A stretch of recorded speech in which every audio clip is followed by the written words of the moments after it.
The history of art can also be read as a history of consciousness. Take the fine arts of Europe over the last millennia. That history can be seen as a visual record of our journey from the mythico-religious world of medieval times to the rationalist, largely secular civilization we are today. In that chronicle, we can find a number of important turning points, innovations which dramatically changed not just the way we do art, but the way we see the world and ourselves. For example, in the 15th century, the likes of Brunelleschi, Raphael, Masolino, and others gave us Vanishing Point, a way to create the illusion of perspective. Before this, pictorial space was flat, metaphorical rather than factual, which means that the arrangement of people and objects was based on their importance to the picture, not necessarily on their realistic placement in physical space.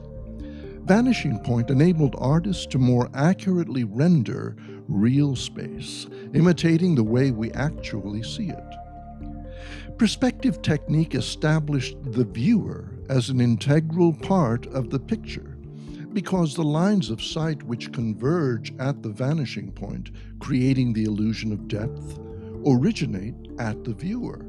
So, in a way, the painter stands in for the viewer, rendering the fixed point of view from which the picture is to be seen, making the viewer central to the experience of the artwork.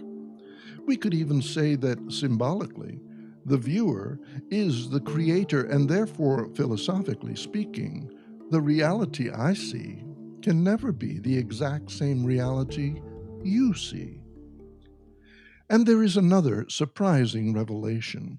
One of the principles of perspective is that objects seem smaller the farther away they are, and larger the nearer they are to the viewer. The logical conclusion of this principle is that the viewer is always the biggest thing. You are always the biggest thing in your world. Now, if this proposition sounds ridiculous, bear with me for a moment. Of course, if you are standing in front of a mountain, you would rightly know that it is much, much bigger, objectively speaking, than you are. But answer me this. Isn't the container always larger than anything it contains? Logically, whatever is in your field of perception is smaller than your field of perception.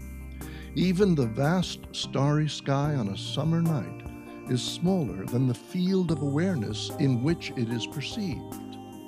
If we call this field of awareness the viewer, then this viewer is obviously always bigger than anything she or he sees or in some other way becomes aware of. But where is this viewer? Who is this viewer? The obvious answer is, here I am. But whatever you point to when you say that, your head, your chest, your eyes in the mirror, are objects contained in the field of awareness we are calling the viewer. Therefore, anything you can point to is not the viewer, which means the viewer is nowhere to be found. Look as deeply and as long as you like, you will not see the viewer. Now that's a real vanishing point.